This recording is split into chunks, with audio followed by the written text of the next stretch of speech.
Long Take Review, where 4 college professors talk film, providing insight, not assigning homework. I'm your host, Jen Bankard, and I'm here with one grumpy old Norwegian director. He gave me a DVD of The Piano Teacher for my birthday. It's Greg Cass. How's it going, Greg? Calm, kindness, kinship, love. I've given up all chance at inner peace. I've made my mind a sunlit... Oh, I'm sorry. This is the wrong set of notes. Oh, geez. But also worth it because I think that's also why this movie's getting so much attention. But Jen, I'm good, and I can't wait to talk about this actual movie or Andor. Either way, it's your call. I was gonna say we can make it all bleak. It's just you and me today, so we can do whatever we want. Is it bad that I knew immediately from like the first 3 words what that was from? I was like, oh, he's doing it. All right. So dear listeners, if you didn't already figure it out by our many references to Stellan Skarsgård and Andor, those were references to the film we are here to review today, Joachim Trier's Sentimental Value, which also features Stellan Skarsgård very heavily.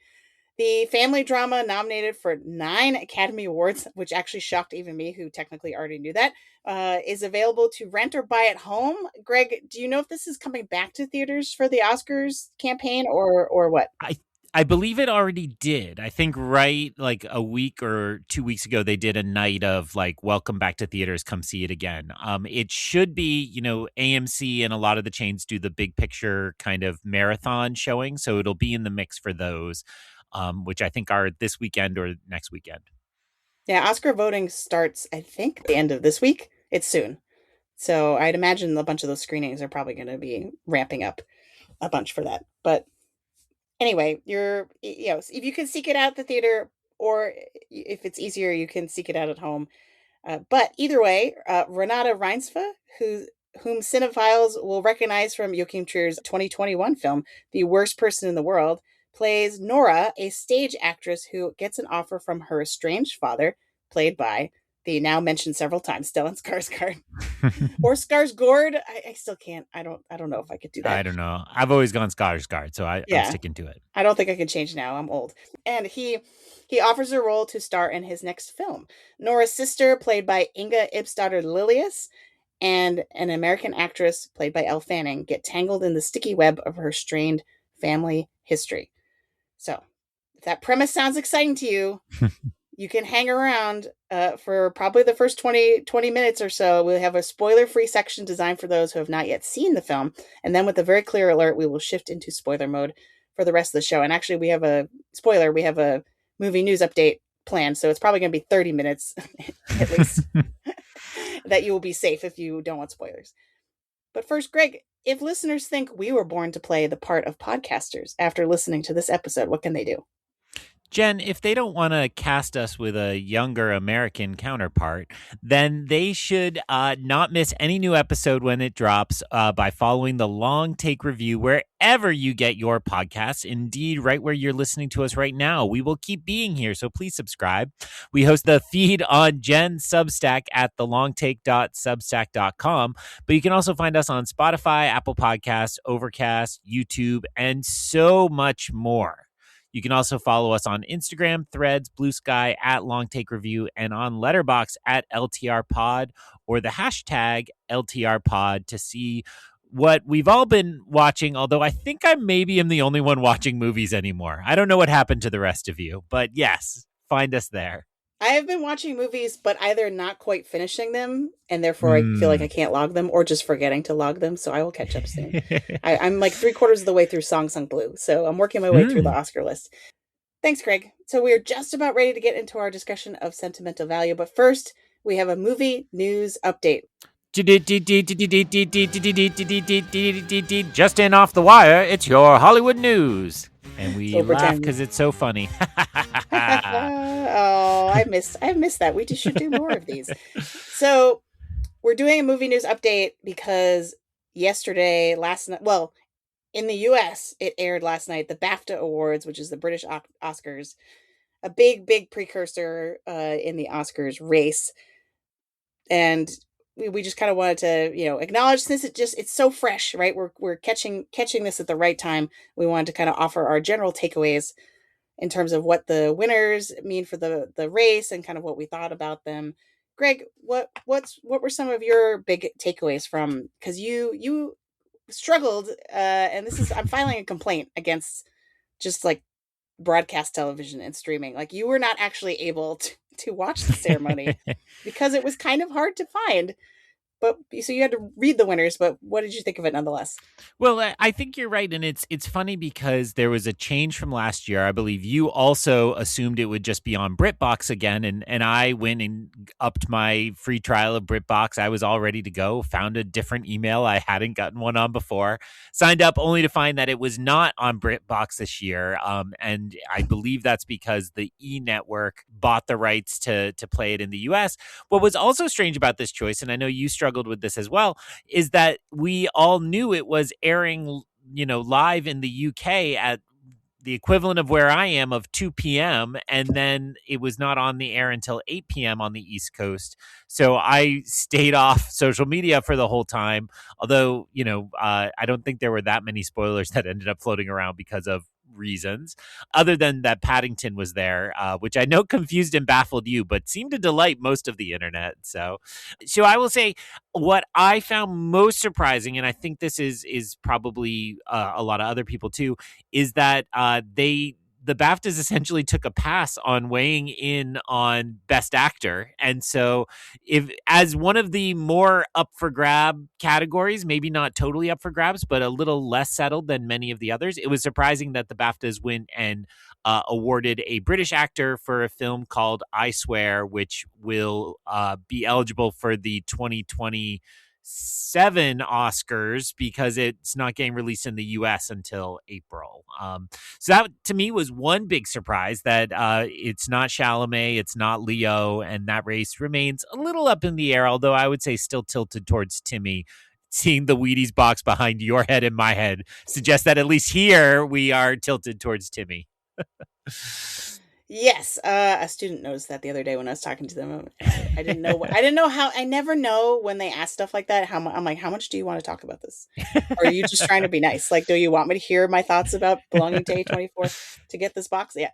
Yes. So yeah, it was funny because like BAFTA in general kind of goes one of two ways. It either goes very chalk in line with the Oscars, especially recently, where everything, in retrospect, everyone's like, oh, I guess we should have just assumed all of this would repeat because it did. Or it zags in very interesting ways. And I think we got a little bit, like in some categories, we got like a little bit of both, I think. And Hmm. the I Swear disruption, I think, was the main source of any zigging and zagging, which is unfortunate because we have to kind of, we can't keep talking about this without acknowledging the big controversy that's come out of the ceremony and largely overshadowed the discussion of the winners, which is really really unfortunate. But essentially, the movie if I don't get this right, Greg, please correct me. The movie I Swear is based on a real life person who has Tourette's, and the movie itself is very explicitly about Tourette's and kind of tries to raise awareness. And the person that inspired the movie, it seems like in the UK, has become like a big advocate for Tourette's awareness. This person, whose name escapes me now, it's like John Davidson, I want to say. He was in the audience, and his some of his tics were activated throughout the ceremony. And in particular, and this is what has sort of like lit the internet on fire with discourse, that when Delroy Lindo and Michael B. Jordan were presenting best visual effects, which was in of itself not shocking at all because it was Avatar, and it's always going to be Avatar.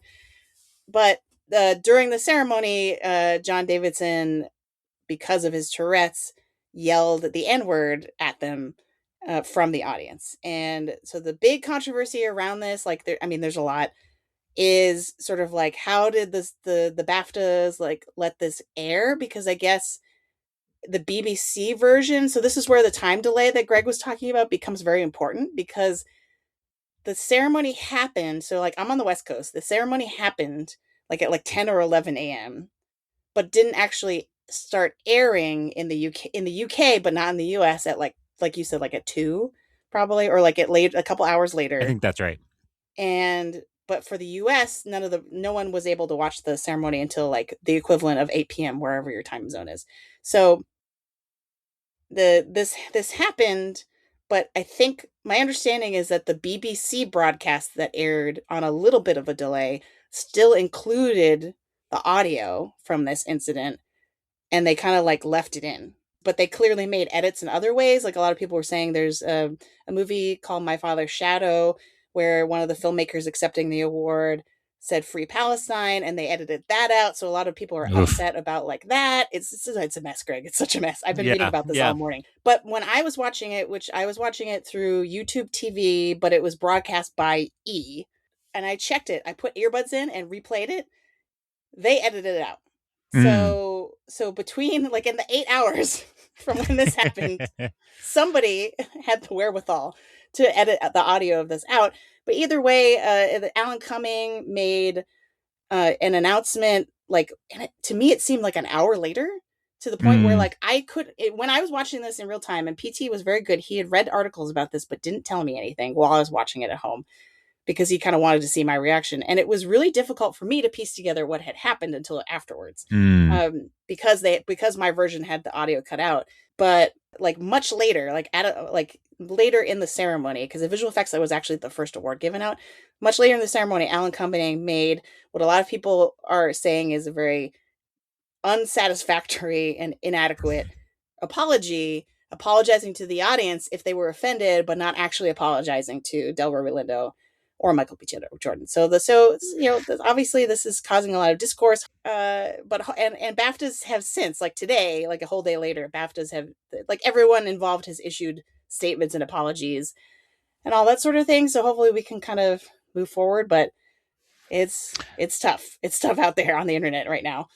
Yeah, I think I did Google quickly to confirm it is John Davidson, and then in doing so, I stumbled upon that the BAFTAs have now specifically issued an apology, kind of late morning on the West Coast, is the Variety story, to Michael B. Jordan and Delroy Lindo. I think, to just only add a small detail, and all of this came from my understanding of it, comes from the Clayton Davis article that you forwarded that pointed out the kind of flaws in what the official story was. But, I think Alan Cumming was placed in a difficult spot to try to kind of account for this, and his apology, or his non-apology did a nice job of saying we need to be sensitive to Davidson, and the disease he suffers from, but didn't acknowledge the kind of suffering that this caused, Delroy Lindo and Michael B. Jordan. And I think the BAFTAs have clearly come out now and apologized directly to them, which makes it right. So that's all kind of going on, and it's kind of a crazy thing. And I will say, other people who I talked to who did watch the ceremony were in the same place as you. They're like, what happened? Like they were totally unaware that this had happened on air. So scandal noted. And then, like, what's your big takeaway in terms of the Oscar race, or one or two things you would say the BAFTAs taught you about where we're headed surprisingly soon? We are not far from Oscar. So tell us the lessons we need. So the main thing was, it's still one battle after another. This is my opinion after seeing the awards, because there were two categories in particular that were kind of up in the air, and that was cinematography and film editing. Film editing less so. A lot of people were predicting F1, but I predicted that for sound, and then was like, well, that would be kind of weird. And this is my thought about the Oscar too. I'm like, it would be kind of weird if F1, which is largely in last place in this race in terms of Best Picture nominees, gets film editing and sound, which is usually a deadly combo for a Best Picture frontrunner. I'm like, that doesn't really make sense. So the fact that one battle got cinematography and editing, to me, is really starting to solidify its Best Picture winner package. And so I feel like it made me more confident and less squirrely about, like, well, maybe Sinners is going to take Best Picture and Paul Thomas Anderson is going to get director. I'm less on board with that now, because I'm like, oh, this is like a lot of categories just went to one battle after another, and it's starting to really pick up that late stage momentum. At the same time, though, like Wunmi Musaku surprised in supporting actress. A lot of people, I had that predicted, but because I was like, well, she's British, so clearly, and she's awesome. So, like, why wouldn't they give it to her? Like, it just makes sense. But how much of that is going to translate? How much of that is a BAFTA only thing versus, like, she is now pulling ahead in front of Amy Madigan and Tiana Taylor? I think that's still uncertain. So there is a little bit of like how much is Sinners actually going to get on Oscar night, but I do think that like because of the key categories where One Battle pulled it out at the BAFTAs, that it's likely to repeat at the Oscars and it's likely to solidify its standing in Best Picture. So I don't know. What do you think about that when you were looking at the list of winners? What stood out to you? Yeah, I think the two awards that surprised me the most were Woonby and Sean Sean Penn, Penn. which so one in each category there, where I was positive, uh, in my mind, the Oscar race for Best Supporting Actor has always been Benicio in one, followed by Stellan Skarsgård, who we'll talk about later tonight, in two or one. Maybe those two are going to flip back and forth. And the fact that it was Sean Penn really surprised me. In my own snowed in existence, I haven't been able to go outside for like my exercise. So I've been running in the house. And so I rewatched One Battle after another, kind of piecemeal across three workouts. I don't run very long, all right, but I still ran. And I mean, it's I also will just say, to be fair, it's a long movie, Greg. You're okay. it is very long. And I will say that my appreciation for One Battle rose a lot on the rewatch. And actually my appreciation of Sean Penn. I think it's the kind of weird, quirky performance that after like 10 minutes becomes kind of just like background noise, and then you realize like he's doing the limp and the voice and all of it right up to the final scenes he has. So it's not unworthy, but it just surprised me. Yeah. It's also funny because like that's where people started like in the fall. People were like, oh, it's Right. probably going to be Sean Penn, and then we like talked ourselves out of it throughout the season, and now we're back to where we started. It's very funny. But anyway, sorry, I didn't mean to cut you No, off. no. Well, and then the other point would be that I think, to your earlier comment about whether the BAFTAs are in line with the Oscars or not, one of the traditional things is that there are just some kinds of American movies that don't translate overseas. I would say One Battle After Another and Sinners feel like so cold American. Like those are just American stories in their construction. Now, the primary difference being, while both are concerned with race, Sinners is primarily a black story, and executives have said forever black stories don't travel overseas. And I think the box office of Sinners actually kind of reflects that it was a much bigger hit in America. But at the same time, I think, Woonme winning, Ryan Coogler picked up original Screenplay. screenplay. And I mean, I think, this would be the Sinners year if it weren't for One Battle just also being a masterpiece. And, I think a lot of critics and prognosticators like us are in the place where they're like, it's kind of awesome to love both movies at the top so much that, you're not really upset when one picks up steam or the other. All of that is just preamble to say, yeah, it's One Battle's year, and maybe that's not such a bad thing. I think we're just kind of steamrolling towards it. I needed tonight's movie to pick up a lot of momentum because that was my one chance to pass Hasib in the poll in the movie league. Sorry, I forgot what the thing was called, the Vulture Movie League. And so, we'll talk more later about the Oscar chances of Sentimental Value, but picked up one, but that's not a lot of momentum for it. Yeah, there were a lot of pundits that were really betting big on Sentimental Value being the big BAFTA movie, sort of like Conclave was last year, that would like overperform, but then ultimately, not be representative of how it would do at the Oscars. But this really was an underperformance. I think a lot of people had it in categories like original screenplay and I mean, obviously, supporting actor. Most people had Stellan as their front runner.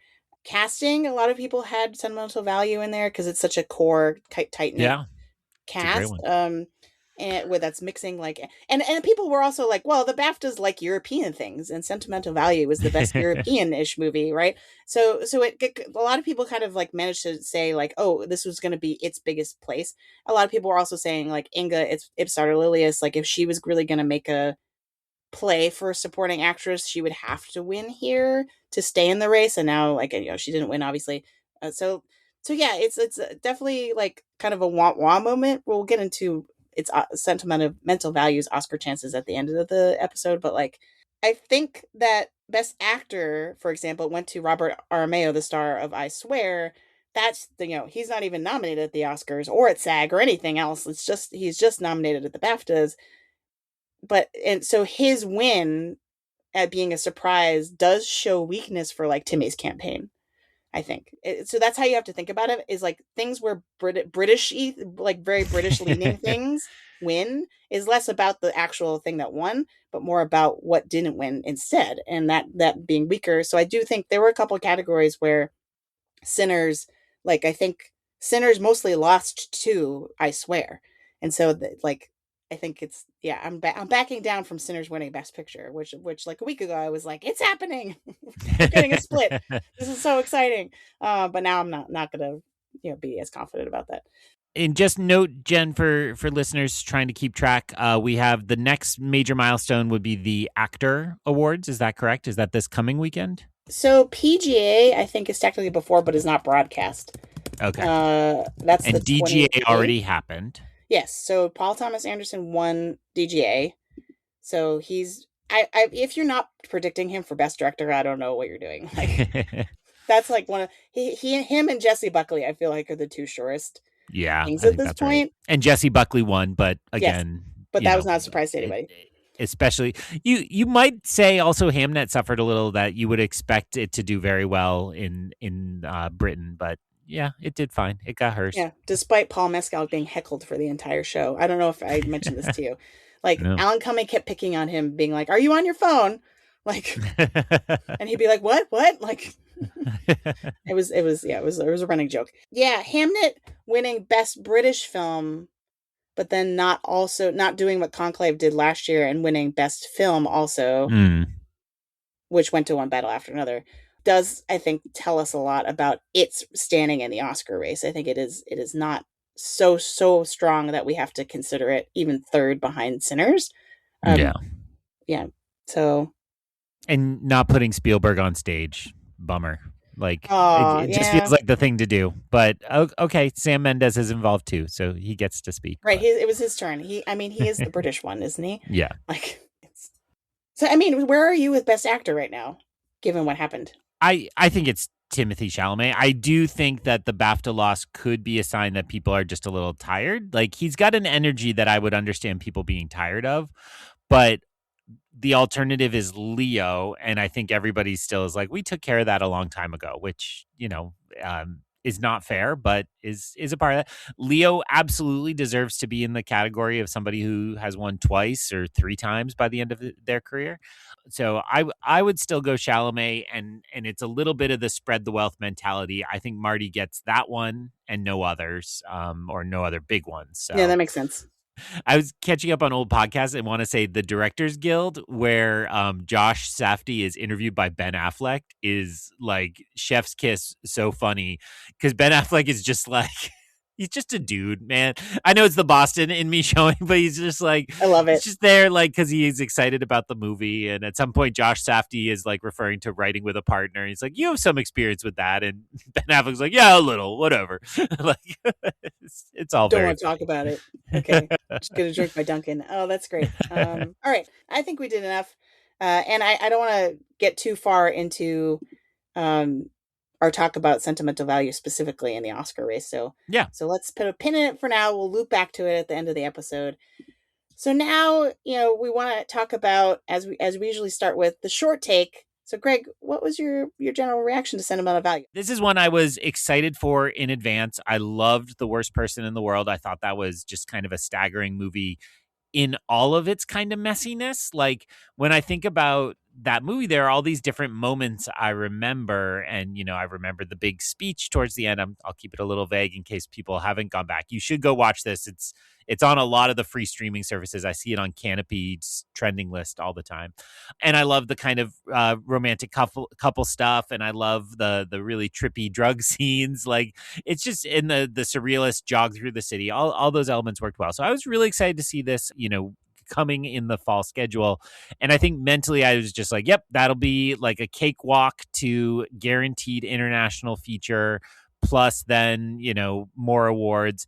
I was sure, I'm harboring a pretty intense crush on Renata Rensby at this point, from all of her movies. She's just so good. She was in a really good movie this past spring where she played the mom of like a bully. It was really good, but I'll look up Oh. the name of it in a minute. So all that is to say, I had high expectations, and I will say the movie largely met them. This was not a movie I walked out of being like, wow, I'm going to watch that all the time because it's a classic. But it was a movie where I was like, that was really good, and like I enjoyed my time in the world of this movie, even if I don't see myself returning to it a lot. You alluded to it in the BAFTA discussion, but I think the strength here is just this core cast, both Renata and Stellan, who I was in the bag for both of them, but Inga is a revelation. Elle Fanning does really good, almost kind of thankless work at times in this movie. Like she's kind of meant to be bad at what she does in some ways and delivers on that. A friend texted today to say that they only today learned that Dakota and Elle Fanning were two different people, which is on my mind and is cracking me up. Yeah. And so I left this movie highly satisfied. I would not say it hit the peak of worst person in the world to me, but that is a pretty high peak to reach for me. How about you? How did you find this movie? I love this movie. Yeah, I managed to rewatch like the first third of it, probably, or maybe half earlier today, just to kind of refresh my memory. And I loved it. My favorite thing about this movie is the screenplay, because I just think the writing is just out of this world and very intricate. It's like a finely tuned clock where everything kind of clicks together really well, and things that you at first feel like are just random, scenes of your life kind of scene, you know what I mean, like that are like, oh, this is just a drama and two people are talking, but then later you're like, oh wow, that was actually really important for this other thing.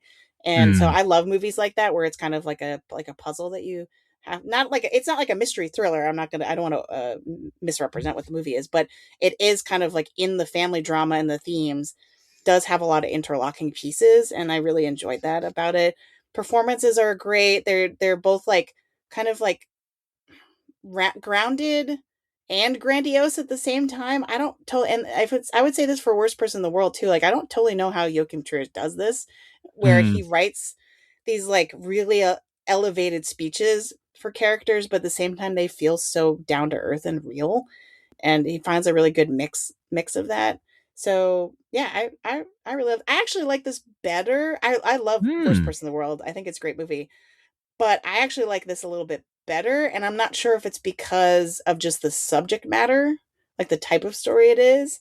I can relate to the characters a little bit more than in Worst Person in the World, where it's just like, wow, like this main character is like fantastic and so charismatic and enigmatic, and at this, but still kind of like at arm's length from like me personally. So I really enjoyed the two, especially the two sisters in at the center of this movie. They were great. But that might be all more than enough said for the short take. I don't want to go on too long. So now let's go to the recommendation algorithm, which I also don't have the sound cue for. What is going on? It's just, I guess yeah. Thanks, Greg. I like how my version of your algorithm cue is actually like drunk R2D2. Yes, He's it's great. falling over. Yeah. He's so tired of like going through the Netflix user interface that he's just like, I'm done. Uh, All right, so this segment acknowledges that not every film is for everyone. So this is where we kind of talk about who's going to be into this movie.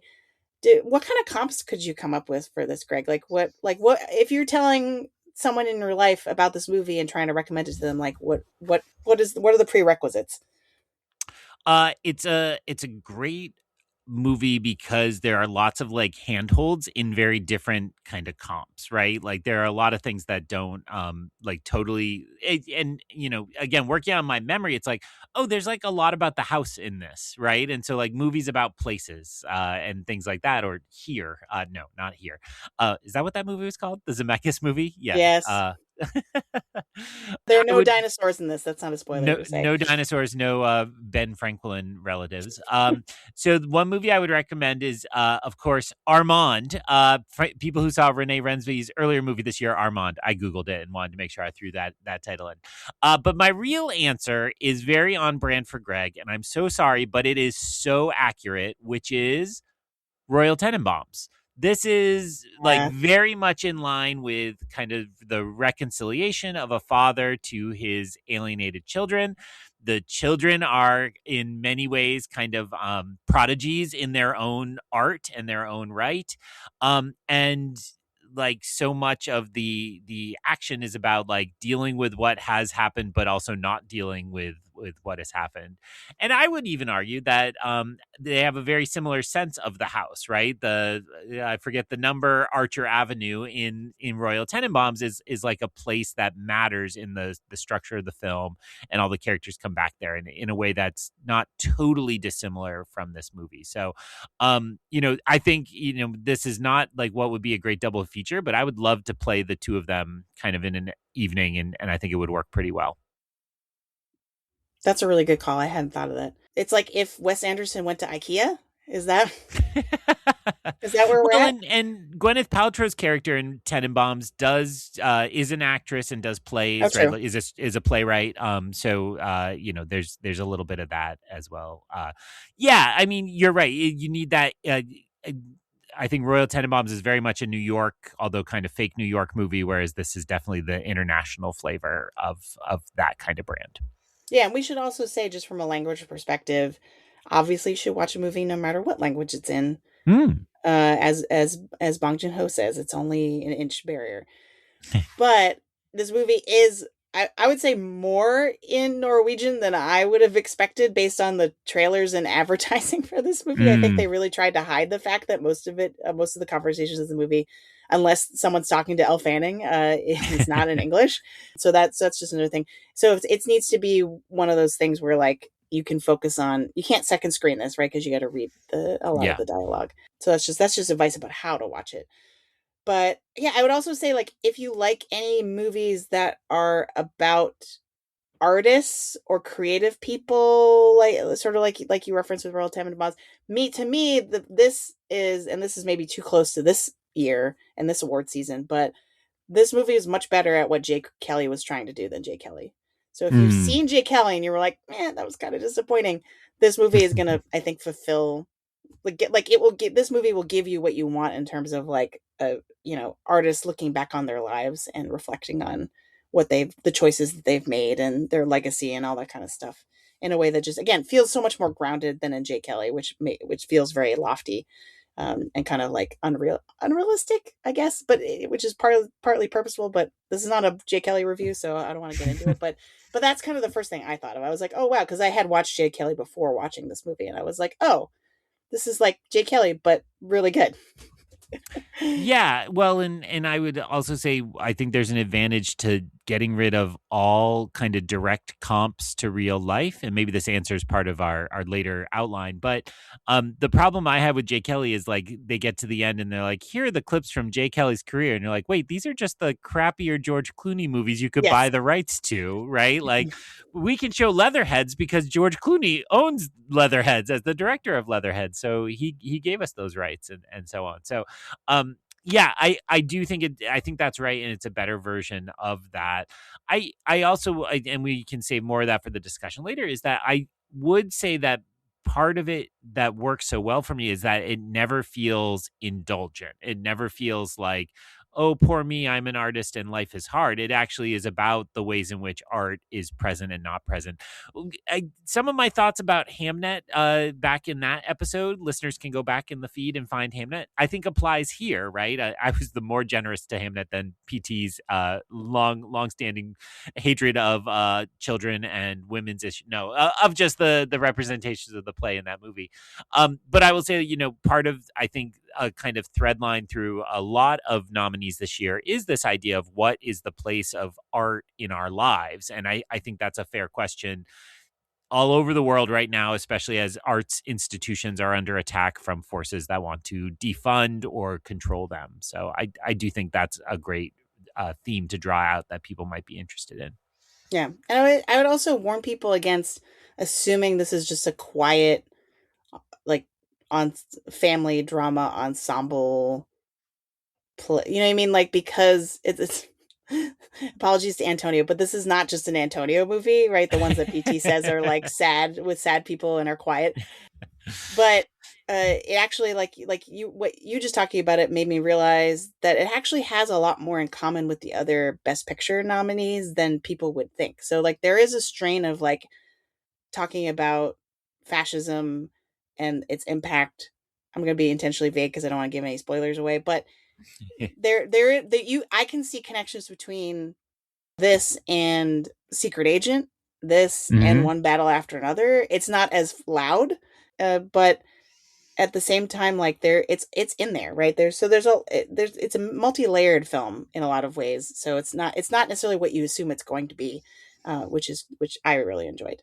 Yeah, and I completely agree with you've alluded to it twice, and it's worth just putting a kind of lantern on it, which is the marketing campaign of this film was weird. The Ooh La La song, I don't remember the title of that song. It's actually the song at the end of Rushmore, that not Oh, Royal right. Tenenbaums, that was played over most of the trailers. And I think the title makes you think kind of family drama. The poster, there are a couple versions of the poster, but it makes it look kind of like a weepy drama, and there's just a lot more going on. I mean, the parts that stuck with me the most were the parts about filmmaking and acting, and I think, if those are strands people enjoy, I don't know that I've watched a lot of like great actors preparing for role movies. I know they exist in the canon, but that's much more to me at the center of this than some of those other aspects. And look, it has a train, so Train Dreams, another connection, just like that. Amazing. We did it. 6 degrees of Best Picture. All right, I think we're ready for spoiler mode. So if you have not yet seen Sentimental Value and you do not want it spoiled, this is your point of no return.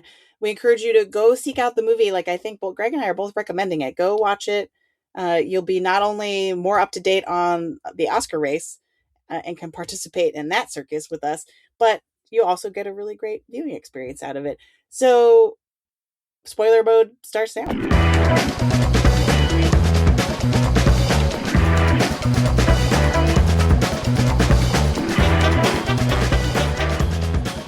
So I actually struggled to do my typical "what's the most spoilery spoiler that we can get right into right away," and then so I had to think about it for a really long time, and then I was like, "Oh, wait a minute, the ending." Actually, I'd forgotten Mm, that I was kind of on the edge of my seat, and I wanted to see if you felt the same way. So to jog your memory, the ending is when Nora has already agreed to be in Gustav, her father's film, playing a character who is like seemingly her mother, but we learn is maybe actually her and maybe actually him. It's everybody, it's all of us, right? And that they're shooting the scene that gets discussed often in the film of the main character committing suicide after her son goes off to school.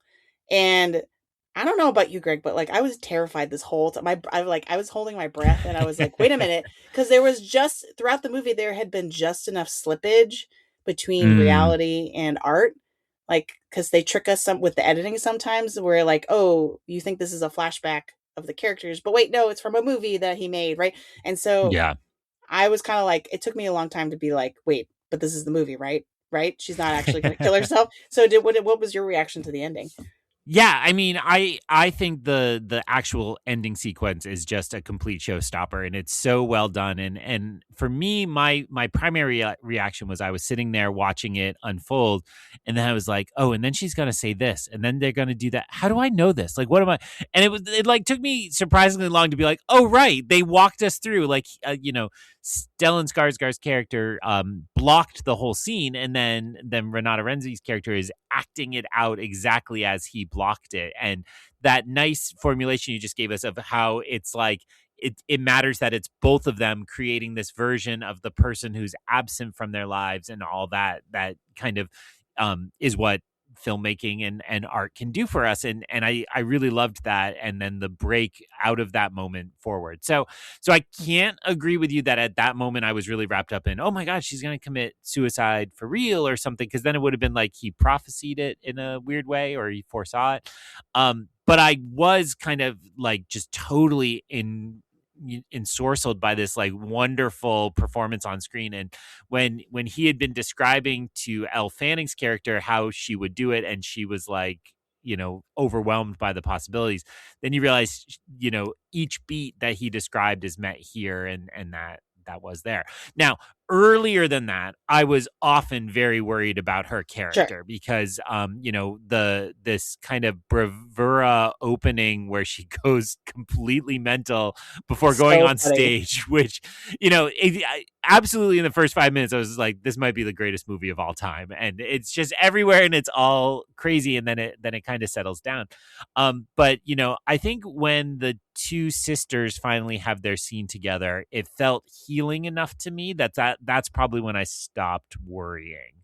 So, Jen, just let the sisters love each other and don't worry Yeah. about them after that. Well, yeah, I think you're right. Like, I think the scene right before that scene, when they're like trying to call her and they don't know where she is, or like Oh, there's a yes, yes, scene where you're yes. like, oh wait, what happened to her? No one can find her, or no one knows like what's going on with her.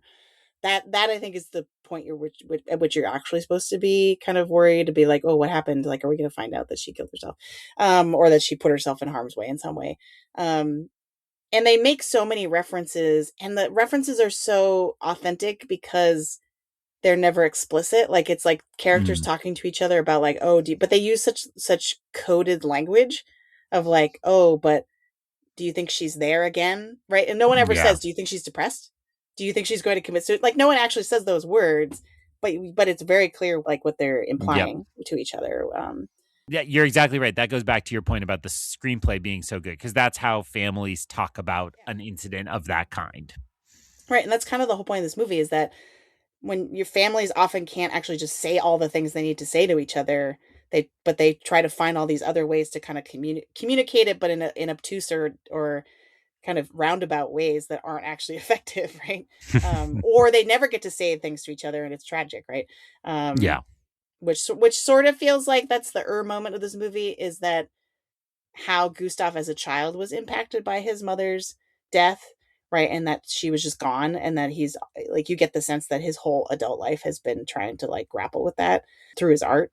Yeah, well, especially when he's like, I think Elle Fanning has a moment. She's like, "But what's the motivation?" And he can't really answer the question, and you realize that's the point, right? That Right. he is, when this movie first came out, I think David Chen's review on Letterboxd, but I might have that wrong, was something like, "Men would rather make a big blockbuster movie rather than go to therapy," and I do think there's certainly a side of that, which for me, like my comments on Hamnet, if I'm going to be generous to Hamnet in this way, I want to be generous to this film as well. That like that is the point, but like it's both to the detriment of the character and to the benefit. Like that is why we humans scribble on cave walls all the way through to create whatever art we need, is to try to heal ourselves and heal each other. And so I like how you formulated that a minute ago, which is like the family can't find a way to actually deal with all these different traumas and playing your game more, that's the one battle after another here, right? Like Yep. every generation is fighting the same battle to understand what they've been through. And so I do think that becomes art in this family, and even though they all excel, they aren't satisfied because they haven't yet found that truth or that nut within it. Yeah. No. Well said. And given that, I want to pivot a little bit to the character in this movie that never speaks, and that is the house, which I think you mentioned earlier. It's such a central part of the story, both visually and I think in terms of how like it is both like the MacGuffin, because it's a lot of like a plot engine to a certain extent, because of like the mother's death, and she didn't sign the title. They didn't sign the title over, so the house still belongs to the dad, and the dad wants to use the house to shoot this movie that his daughter doesn't actually want to be in, even though he wrote it for her. Like, so the house really is at the center of everything. Why, like, what do you think that added to the story? Like, why do you think then the opening scene, to remind you, like, is all about Nora writing a school essay about like, oh, it's an exercise of like, oh, pretend you are an object and try to describe what your life is like, and she picks her house. So like, why do you think the house is such an important part of this? It's yeah, it's one of those pieces that feels like if you were really trying to tighten up the screenplay, you would just abandon, right? Mm. Like I think implied in your question is that it's a little superfluous. It doesn't feel like it's at the core of the center, but um I do think actually like Tenenbaums, and this is pretty standard that, when it comes down to it, a lot of families don't have a lot more in common than the fact that they lived in a place together, and the way that place lives in their memory or in their lives still is kind of central to that. And in listening to Joachim Trier's kind of press around this, like it took him a long time to figure out the right house and to get permissions, and he had a kind of clear vision for what he wanted this house to be. So it was clearly a core part of how he viewed this story, even though I'm much more where you are, where I'm like, are we sure we need this? Like, is this belong I mean, it's in there? very So pretty. it's gorgeous, and the spaces are inside, and then the kind of magic trick of revealing when it's a set, which it's probably a set for the majority of the time we see it, but it all kind of works really wonderfully.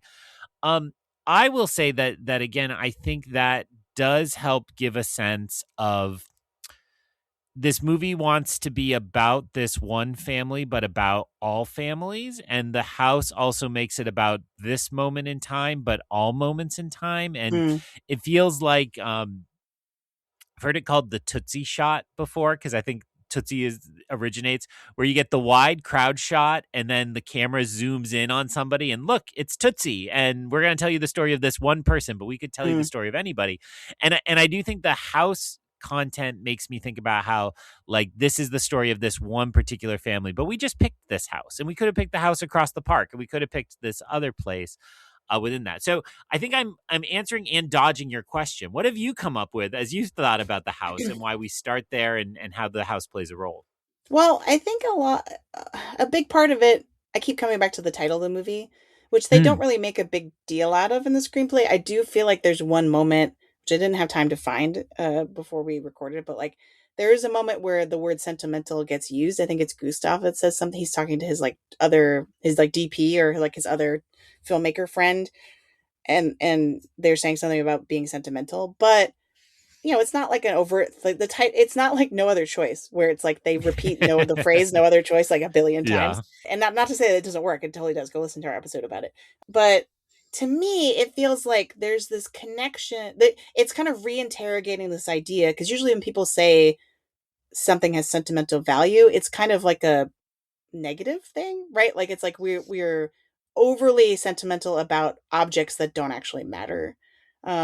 But I think this movie actually has like a rebuttal for that in some ways, where it's like, no, like the objects, the material conditions of our lives shape our lives, right? I'm just thinking of like the stove that like the kid like Nora listens Oh to and she yeah. can Oh, hear that what's was a going great on detail. upstairs, right? So like that's a very material, that stove is a very material part of the house that like shouldn't actually have any like quote unquote sentimental value, and yet had really you can see throughout the story like became a really important part about how she engaged with her family, right? And so it's the stove, but it's not just a stove, right? And it's also like I think of the scene where like Gustav is trolling is it Rachel is Elle Fanning's character, Yep. and says she's sitting on the stool, and he's like, well, that's the stool my mother used to kill herself, and she like like jumps up and is like, ah.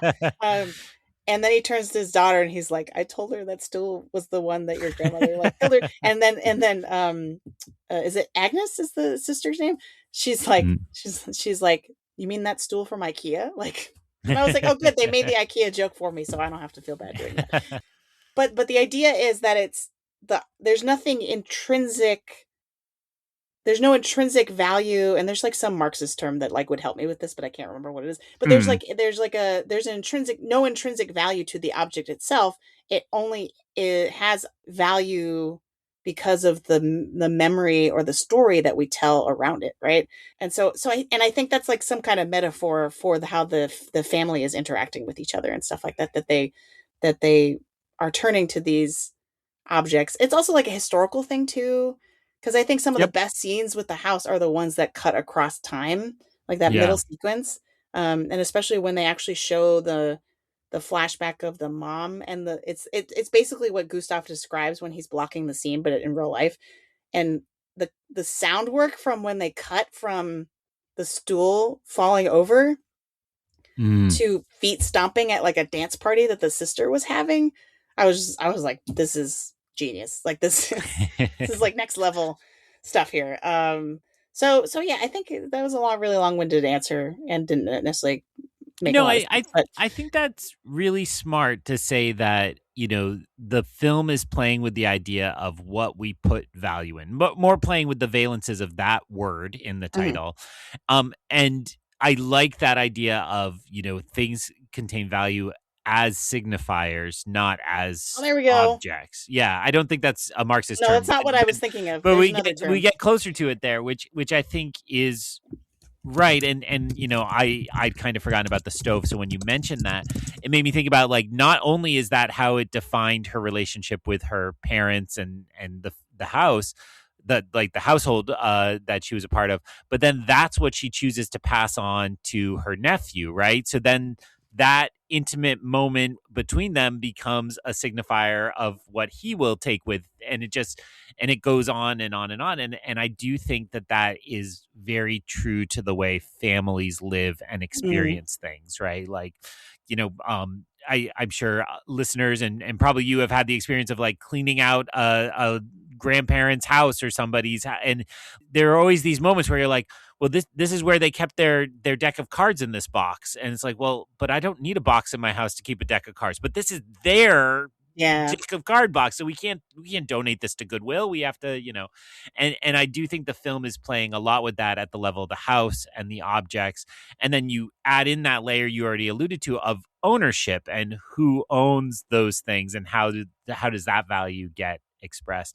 I also just want to hit back on your original thought, which is, like, I absolutely agree that that if a film is called sentimental, that's a criticism. It's derogatory to say it's sentimental. It's somehow old fashioned.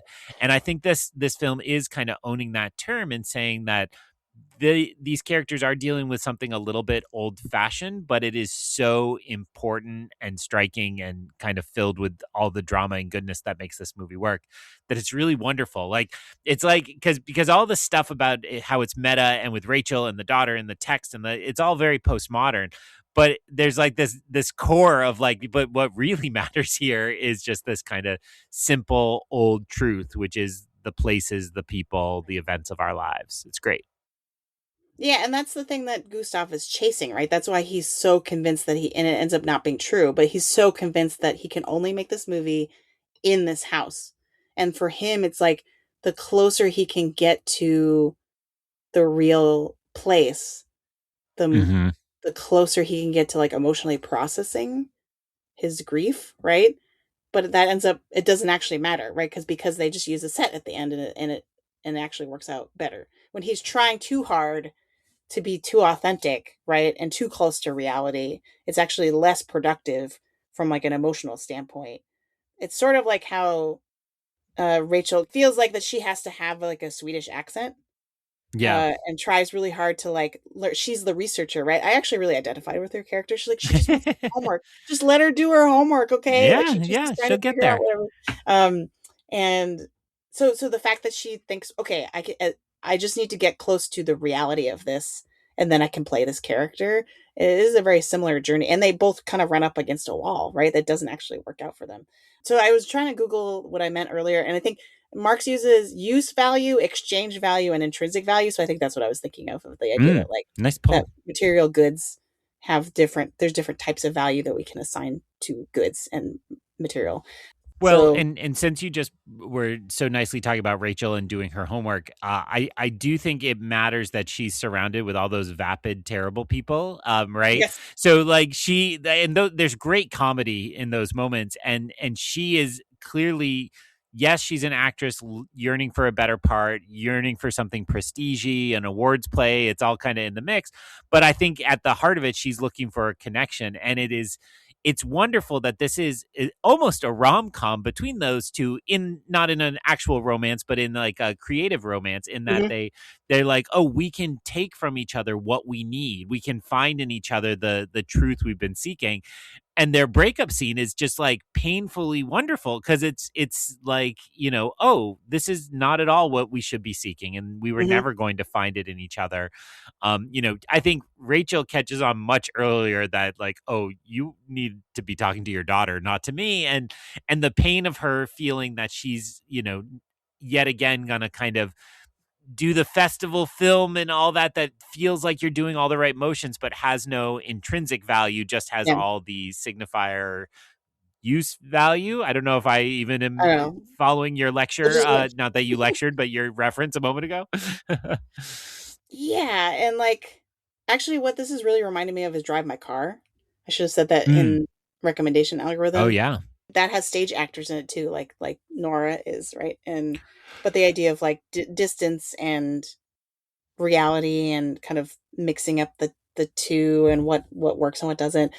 I was gonna say I wanted to give a shout out because it's a Saturday Night, which I know is a movie you enjoy. Because isn't Corey Michael Smith in Yes. this? I was trying to remember. He's the Chevy Chase Yeah, I think in so. he's the douchebag, Chevy Chase. Yes. Yeah.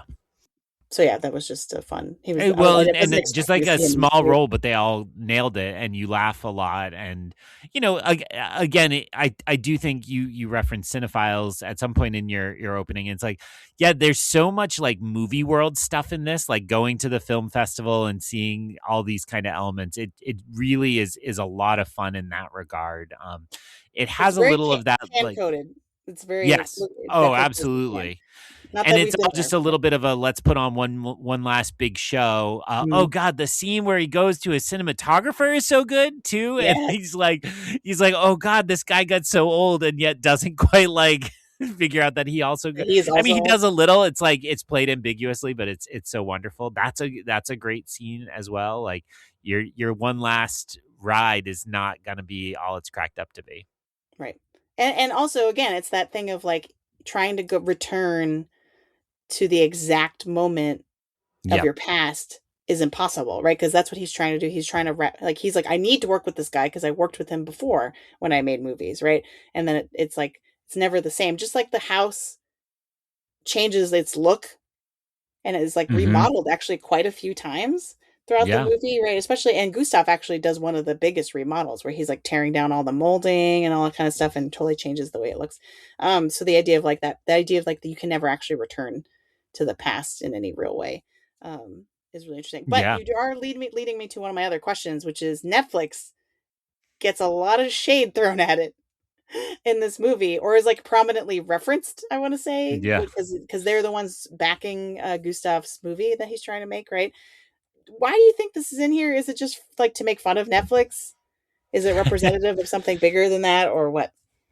Well, I think it's primarily to throw a little shade. And Neon, right? Neon is our Yeah. distributor here, and they are certainly in the anti-Netflix game, and just value the theatrical release because the big gag there to me is I think it speaks to the theme you've been speaking about that all he wants to do is create a movie again to recapture that magic, and not even creating movies anymore makes sense in the way that makes sense to him. So he doesn't know if it will get a theatrical release.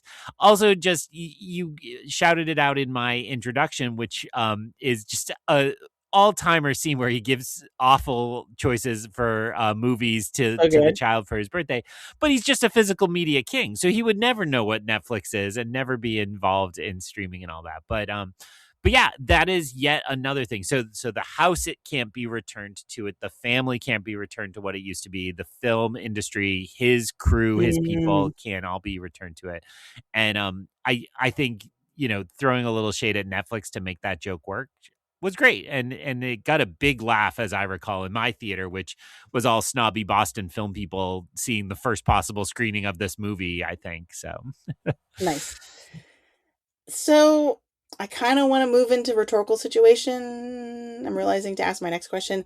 Is there any other shout outs you want to give? Maybe a favorite like performance or character or something that we haven't I think mentioned we've yet? covered the majority of it. I do think if you're on the fence somehow and still listening to spoilers, I just really take the time to look at what each of these characters is doing, because there are moments that seem very simple and have all those layers you've unpacked for us and mapped out for us. So just really appreciate that and see what they're doing, and I think you realize why they have gotten a lot of attention during award season so far. We'll see how far that goes, but still a big part of the play. So, Jen, take us into something a little more academic.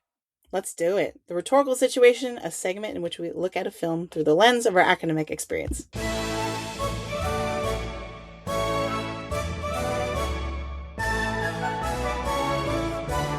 All four of our regular co-hosts are writing professors, which means we like to have this section of the episode, when we can do it, dedicated to making connections to our experience as scholars and teachers. In the teaching of writing, the rhetorical situation refers to any contextual factors that influence composing and interpretation. And Greg, you and I, when we were making our outline, brought up a really obvious and good one that I wish I had thought of. But like, what does this film have to say about filmmakers making films about filmmakers, right? That is a particular part of the story. And in particular, you were asking what separates the good, the bad, and the ugly. Like, what makes something like this work? Because meta stuff doesn't always work, right? Yeah, I do think I actually wrote that question not thinking about Jay Kelly, and then when you brought up Jay Kelly, I'm like, oh, of course, that's the one I was thinking of in the back of my head. But I think there are a lot of films that I mean, what is Singing in the Rain, right? Is probably the greatest all time movie about the making of a movie as a part of that. And I've been reading a new book that's out called, I believe, The Last Kings of Hollywood, which is a shared biography of Coppola, Lucas, and Spielberg, which is a very good book. Although I'd already read a Coppola and a Lucas biography, I'm like, well, I'll get to the Spielberg parts and these will be new. And then I was like, oh, right, Fabelmans. But like Fabelmans is also kind of a version of this, right? Like Fabelmans is Spielberg telling his own story, maybe not of making a movie, but like why he cares about movies. And so I think it's a really interesting question about like when this works well, why is it successful and when does it not go too well? And I will offer one suggestion, which I think came up in the earlier discussion of Jay Kelly, which is I think you need to fictionalize it seriously. Actually, not in the Fabelmans way, because the Fabelmans way, everybody's like, yeah, we know what you're doing, Spielberg. Like, we know what you're doing. But when you actually fictionalize it so that it's much more about like a fake movie and not like the secret behind the scenes of a real movie, that's helpful. Yeah, no, that makes a lot of sense. And yeah, it's interesting because it's like, is Gustav, I mean, I think Gustav is based on like more famous Swedish directors, right? Like Mm-hmm. Ingmar Bergman or something like that. Or all those. I feel like there's like two or three directors that Stellan Skarsgård always talks about when people interview him. And I never remember exactly who they are, but yeah, I guess the thing that I think of that makes this version work is because it's less about the iconography of somebody. Like Jay Kelly is all about the celebrity Yeah. factor, right? Of like, what's the difference between a movie star and an actor, right? And that's more serious. But I think the thing we get in this film is a lot more nuanced because Nora is a stage actress and Gustav is a filmmaker. Mm-hmm. And to them, that means they're from two totally different worlds. Like Gustav has never gone to one of her shows, not because not necessarily because he's like an intentionally unsupportive father. That's probably what she would say, but because he like just doesn't understand the theater as an art form, which I thought was hilarious. So he's like, you know how I feel about the theater, and so it's just interesting because like I think a lot of the movie is them interacting with each other as if they couldn't be more different, but then the dramatic irony of us as watching this is like, no, they're the same person. Like they are seeking the same thing. They're trying to confront their fears, right? I think that's the only way you can kind of explain why Nora loves being an actress, even though it's clearly terrifying to her and she has a hard Yeah. time with it, right? Like, who would go through all of that anxiety just to be on stage? Like, why wouldn't you choose a different career where it didn't make you freak out like that, right? But I think they are both searching because she says something about like, I love exploring a character and understanding them and building a character. There's a scene where she's like prepping for another play where she talks about that, right? And Gustav says something very very similar about film, right? And so to me it was I don't know, it just had a lot more nuance to it because it was like so specific. Yeah, and I think you're giving us the most obvious answer, which is that you need a film that has something to say about something other than filmmakers. Right. And when it is just like, I'm not, I don't remember this movie well enough to really throw it under the bus, but it makes me think about something like Mank, right? Or where like, you know, it was so much about this kind of hagiography of like a great man who nobody understood doing the right thing. Whereas when you get the distance I'm talking about, and when you separate it from being about a person and to being about an idea or a set of ideas, and I think you're right that that difference in the art form is just makes this about the things we've been talking about, generational trauma, about art and all of those things. Um, you know, actually Babylon kind of fits into this too. I I was don't know. gonna I'm, say I'm that thinking too. of a lot of recent ones. And it was Mank where all the MGM people got brought into a room and fired. That was Mank, right? Yeah, I believe so. Yeah. And then Babylon has that benefit, like I was saying, of being a kind of fictionalized version of that. But even that is less about it's much more reverential to filmmaking in Hollywood. Like the whole point of that incredible sequence in the early third of God, it's so long. Babylon is great, but it's so long. I guess it's more like the second act where Diego is getting the film and they get the shot at sunset with the golden light and the butterfly. Like all of that is just like movies, huh? They're awesome, aren't they? And I Right. think this film is very careful never to be simplistic in that way. It always wants to problematize every piece of art and experience and the ways we use those. And I think being about something in that way is much more interesting and better than those other examples we're citing. Sorry, Babylon Hive, but I'm still a member. I still love you, but Well, it's not as good. the other thing that's sort of grouping all of your examples together is Hollywood, which this film Yeah. positions as an interference to art as opposed Mm. to the site of art itself, right? Like whereas the other movies I think are like trying to be like Hollywood, wow, like the magic of movie making, right, in that kind of like corny way. Um, but all the respect to those movies, but this movie does seem to kind of be like, well, that's something else, right? Mm. The going to a film festival and schmoozing and the award circuit and doing interviews and press and all the big machine that Hollywood and the entertainment industry is, that's something else. What we're both trying to do without that noise is art, right? And that Yeah. and trying to get at life through art. And yeah, it's just the slippage in terms of like I mentioned earlier, the editing, right? How some scenes, like that scene where when they're at the film festival and showing it's like a retrospective screening of his big what seems like his Yeah. biggest movie that he cast his other daughter in when she was a kid and she didn't turn out to be an actress, the other one did, right? Which I thought was funny. But that there's no demarcation of it as a movie until like many minutes in, right? Or until it's over, actually. Or you Yeah. start to realize, wait a minute, like the first time they cut to the audience, you're like, wait a minute, this isn't a flashback of someone in their family. Like, what's going on? Um, Yeah. so the idea that like the slippage between art and life and how the key is like it is about it, but it isn't it. And so like Hmm.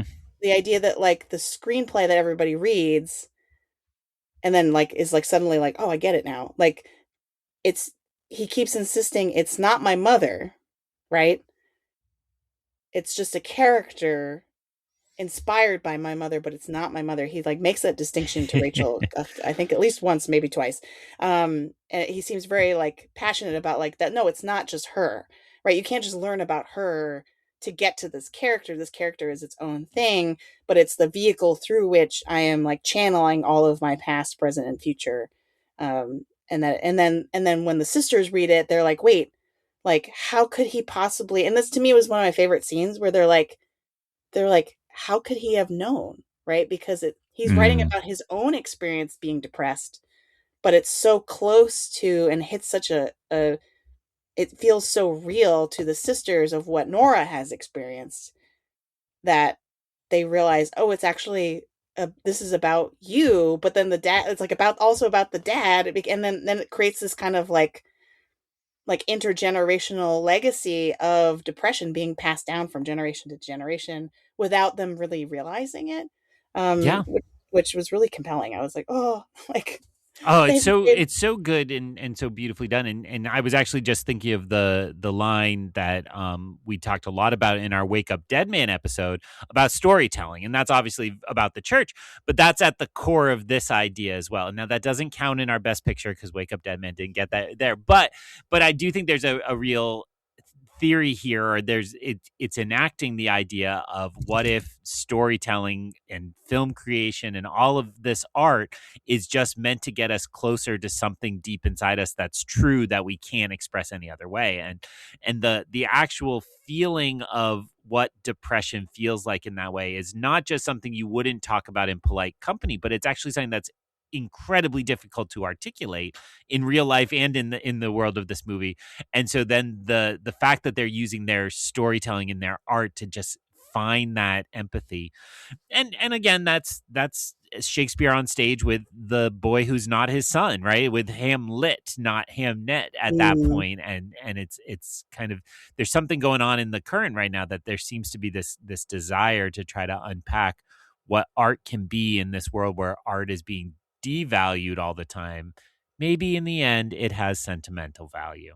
I don't know. Cut that out. But yeah, go nicely ahead.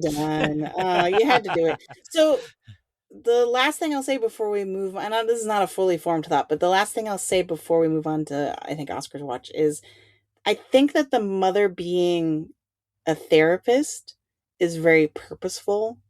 Mm. And because the thing I kind of picked up on was, this is going to be a long walk, so I apologize, but like, it really struck me that Inga's character as a little girl is in Gustav's movie, and then Eric, I think, is her son, is Oh yeah. cast in his movie that he makes with Nora at the end of the movie, and that I believe in the flashback. I mean, I might be just racially profiling young Swedish kids that are blonde, but it almost looked like the actor, like the kid actor who plays Eric, is Gustav in the flashback where his mother commits Oh suicide. wow. Huh. I'd have to. I don't quote me on that. Like, so again, if I'm just conflating all small, cute, blonde, Scandinavian children, I apologize.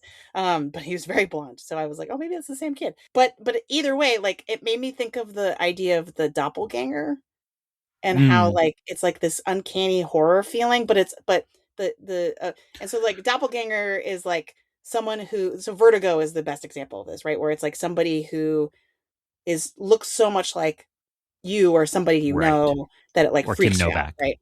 Yeah. Yeah. Yes. But the and the idea of the doppelganger actually is rooted in Freud and like psychoanalytic theory and this idea of the uncanny, and it's so freaky because it's like the mirror, I'm not gonna be able to like, because it's been too long since I've read any Freud, but like it's and that's probably good. That it's like the mirror phase, right? Like when we're an Hmm. infant, there's a whole part about psychoanalytic theory where it's like when you're an infant and you recognize yourself in the mirror for this first time, like something like something that's like a big leap in your like the development of your psyche, right? And your ego and stuff. And so I do feel like there's something in there in the visual storytelling that like, because like why else would there be all these kids being cast and recast in these movies and playing like real life versions of themselves, sort of, but not really. I don't know. So Yeah, I no, and I want to you hit upon the word uncanny there, and I think that's the best kind of way to describe the feeling that whether it's the same kid or not,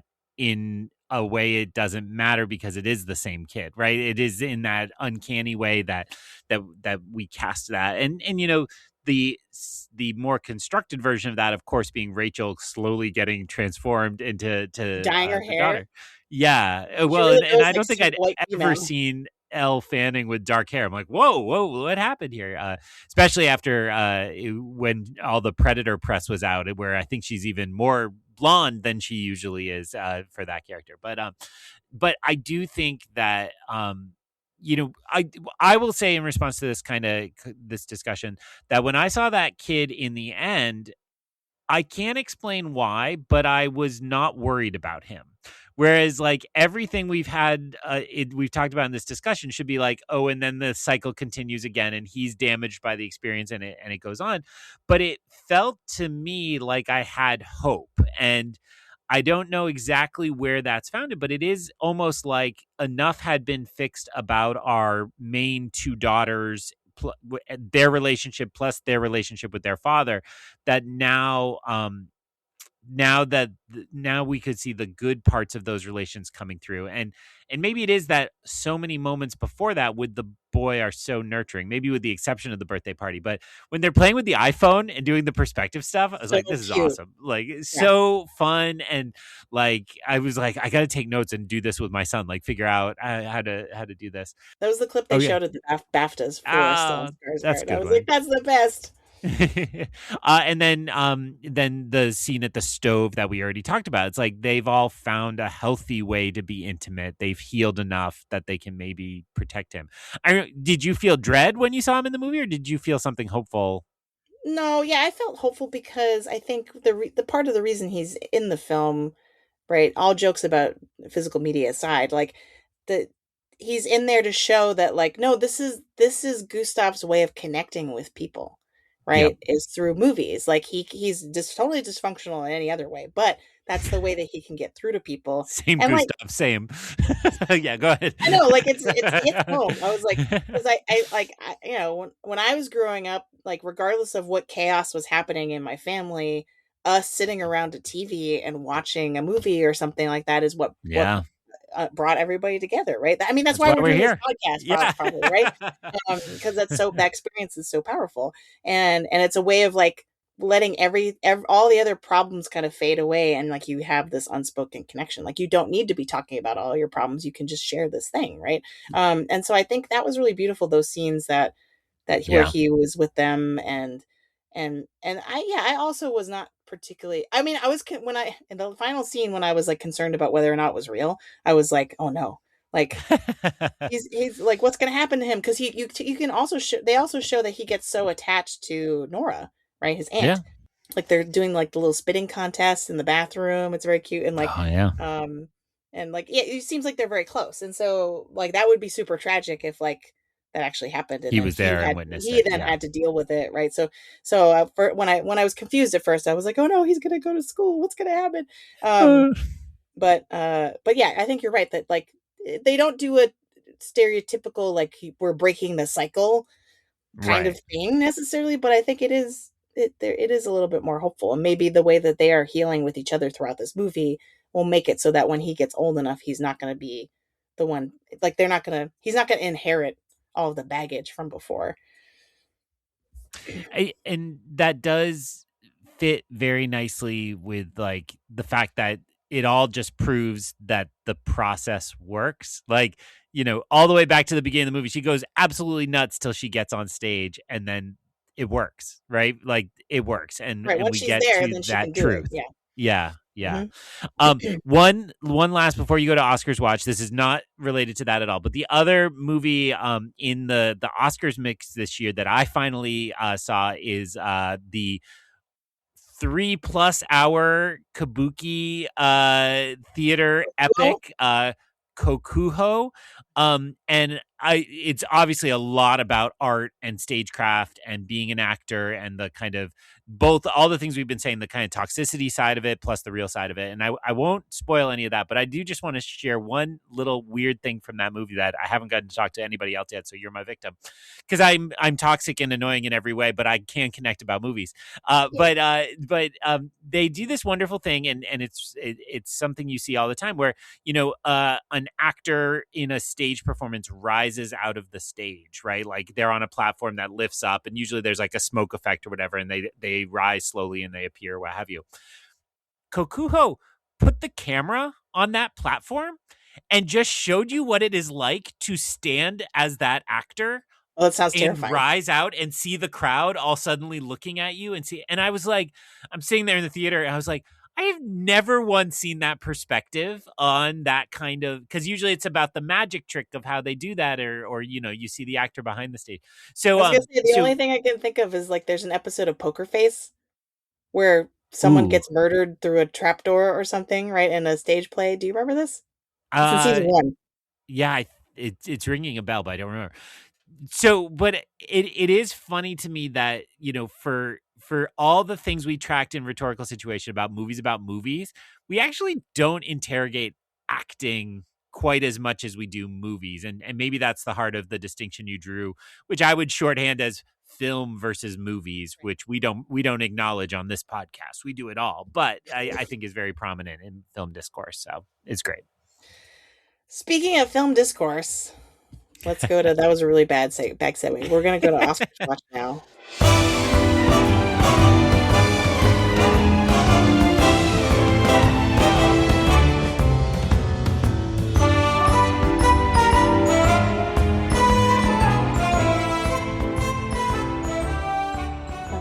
And there's a cat here. Dancing. All right, so this is, as I mentioned at the top of the show, nominated for 9 different Oscars. Supporting actor, both Elle Fanning and Inga Ibsdottir-Lillius got nominated for supporting actress. That blew me away when I found out. I was like, "What? They Same. got both of them in? That's crazy." Run out of rights for actress, original screenplay, international feature, film editing, director, best picture. So that's a lot. So obviously, it's not quite Sinners level number of nominations, but it's a healthy haul. Do you think it goes home with any of these? How many? I mean, the real prize was getting 9 nominations, and I do think the aforementioned like brief theatrical run, and I assume this is eventually headed to streaming, and at the moment is doing good business on PVOD. Is like the real prize on this, because this is a great movie and it deserves all the attention. I think it's got a tough road for a lot of those. I Yeah. too was surprised Inga and Elle got in, and then I immediately said, well, there goes the chances Right, for they either cancel of each them, other out. Yeah. because they're going to split the vote. Exactly. As I said, I think Renata Reinsve. So this worst person in the world, Armand. She was really good in A Different Man last year with Sebastian Stan, which he was not nominated for because he was nominated for the other one, but should have been nominated for. So I do think she's kind of elevated into our like world of like everybody will show up for a movie on her name, but I don't think she's going home with a trophy this year. I don't. Yeah, which is I too mean, bad. it's so far back from between the other. I mean, it is Jessie Buckley, and it could maybe be Rose Byrne, but there's no way it's getting down here. So Yeah. I'm rambling a lot. Despite the BAFTAs, I would also say international feature is a long shot for this one. Oh, you Is think so? that wrong? I Well, feel more momentum for Secret Agent still, but where do you yeah, say? I guess it's hard because I think, from what I understand, Brazil is more represented in terms of voters at the Golden Globes than at Mm, BAFTA. And we saw this happen last year with I'm Still Here, made a big splash at the Globes, did get into Oscar, but then kind of didn't really. I think Fernando Torres didn't make it into BAFTA or something like. You know what I mean? Like it kind of was like wah wah for BAFTA. So I think that's what makes it kind of hard to tell at this point who's ahead. But I think I'm pretty sure if you just add up all the precursor awards, that Sentimental Value is still technically in the lead for international feature. I think it's definitely in a dead heat between the two of them, and I honestly I wouldn't be shocked if Secret Agent won international feature instead. But yeah, I mean it won. It Sentimental Value won at BAFTA. I believe it won. Uh, well, got into PGA, but also Secret Agent also didn't it? Uh, Well, and all the things we've talked about tonight, that this is more, even though it kind of is a mean to Hollywood and Netflix movie, it is about acting, and I think it will certainly resonate. I don't consume as much prognosticators as you do, but one of the things they always talk about is actors are the largest voting body in the Academy, and so it seems clear that they could be moved by something like this, and we could see it pop up a little higher than. I mean, there's cool stuff in Secret Agent. Absolutely, either would be worthy. I would not be upset if either one. Actually, that might be true of all the nominees in that category this year. But I think I would be very happy if it still pulled out international feature. It would be my pick probably over Secret Agent. So yeah, I was wrong. So sentimental value is in the PGA 10, but no, Secret Agent is not. Oh, So it does have a little bit of an edge. all And right. but the really tricky thing is that nobody from Sentimental Value got nominated at SAG. So That's right. it's just this like really weird and so part of it is like a momentum thing where it's just because nobody's nominated there, nobody's going to have a chance to win anything, and that's just another lost opportunity at this late stage in the race. So that's not great.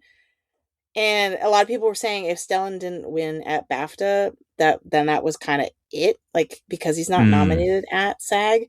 Same thing for the actresses too. Like, but I don't know. It's hard to say because like my explanation for the SAG whiff is that I think people just hadn't seen the movie at that point.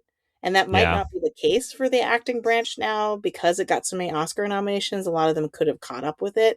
And so it's just too bad because like it was too late for them to like they can't vote for what's not nominated, right? So it's like we can't go back in time and fix it now that people have seen the movie and like it.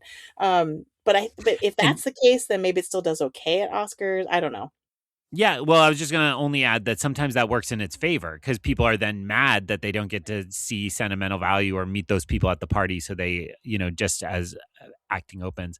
And, you keep saying SAG. I don't know what that is. I think they're called the Actor I Awards refuse to acknowledge now. that.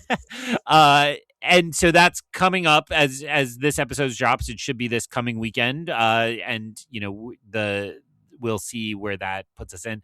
I guess all of that is I just want to get you on the record. Would you go Stellan Skarsgård number one for best supporting actor, or are you still leaning elsewhere? It's hard because a different person's won everything. Yeah. It's like so it really I think I'm waiting to see what happens at the actor awards if you insist. Because if Jacob Elordi wins SAG, mm, then suddenly with that plus his Golden Globe win, like suddenly he pulls out front, right?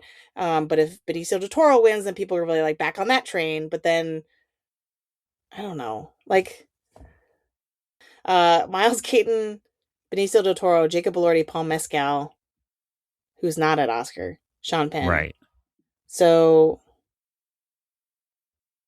I feel like the if Jacob Elordi wins, then or Sean Penn, then it's like okay, game on. They're probably winning. So Sorry. here's what I'll add to the discussion. I think that Stellan Skarsgård won the Golden Globe, and I think he did not make the most of that moment.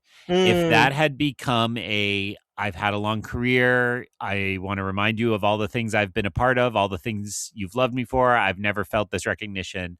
This means so much to me. It's so wonderful. As I recall the Golden Globe speech about a month and a half out, it was kind of rambly and he was genuinely happy, but didn't have kind of a clear focus point, probably didn't have somebody writing it for him. yeah, it was a And little bit about his family and fatherhood as connected to the movie, his right. own. But then he also talked about cinema being in cinemas. So yeah, you're right. It was like a kind of a split focus. And so not having capitalized on that and not getting a SAG moment no matter what kind of hurts his chances. So if any of those people you just listed comes in and right before Oscar voting gives a barn burner of a speech that gets everybody excited. And a lot of those names I think could do it. I think Elordi's had great things to say lately that could get people riled up. Sean Penn is obviously always a good time, I except mean, when he he's might not even grumpy. be there. Yeah, that's true. He wasn't at BAFTA Um, to accept the award. Oof. And then if it's Benicio, you can imagine him speaking to the historical moment, both because of who he is and the character is so, I got a Latino Harriet Harriet Tubman Tubman. situation going on here, which is such a great part and such a great line.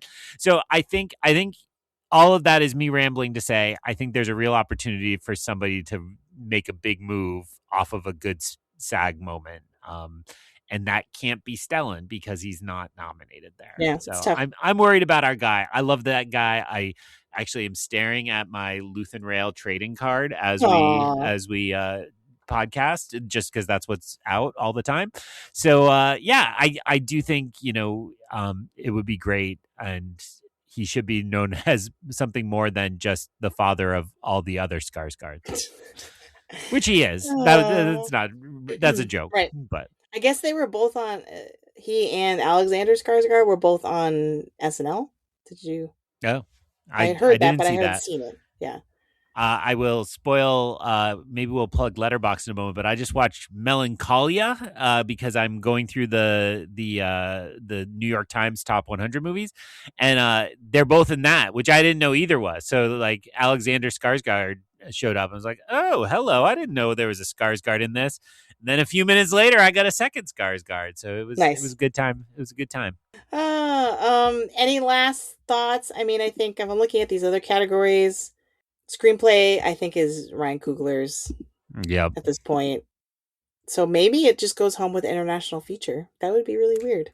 I think it's probably After all just this. international feature. And again, one other factor, if one battle is really riding high and everybody's just voting for it, then one of those actors is going to steal it away from Stellan. That's an easy, the tide lifts all boats moment to steal one of those. So yeah, absolutely. The Oscar nominees. Sorry, I'm now focused on supporting actor.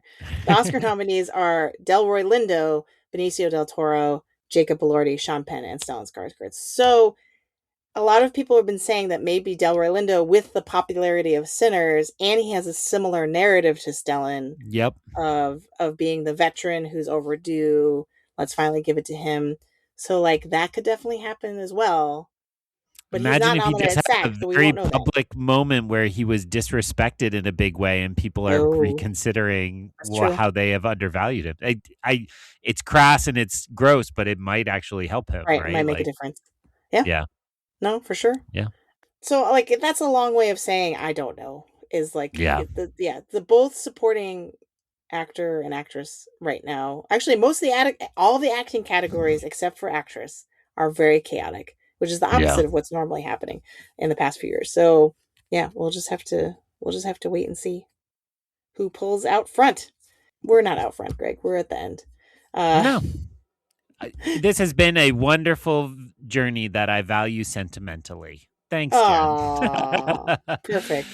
So as we wrap up, we don't have PT to do our normal plug, so I will half-assedly attempt them by saying that you can find me on Letterboxd at @IonCanon, where I am doing that New York Times project, and I am very close to finishing up my entire Oscar death race watch this year. I have 5 lonely documentary shorts to go see, and so follow me on Letterboxd with the hashtag LTRpod to see if I actually do it or if the snow keeps me in my house forever.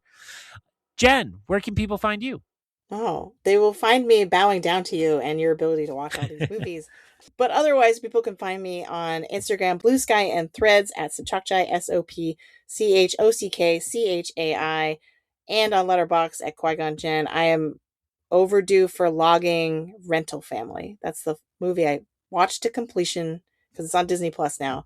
And it's a cute movie. It's pretty cute. Like it, So that has been our discussion of sentimental value. We will be back very soon trying to finish up our Oscar Best Picture nominees. We have 2 remaining now, Secret Agent and Train Dreams. And then, Jen, it's basically prediction show time. We got to start scheduling those because we are not far. We are less than a month from the Oscars. And it's Secret Agent is next in the queue, I believe. And then Train Dreams, last but not least, Choo Choo. Because it's on Netflix. Yes.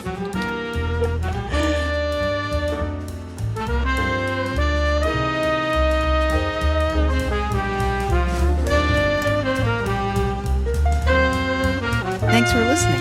You can follow The Long Take Review on Substack at thelongtake.substack.com. Subscribe for free, and you'll be the first to know when a new episode drops. You'll also receive occasional written reviews of new Star Wars and Marvel.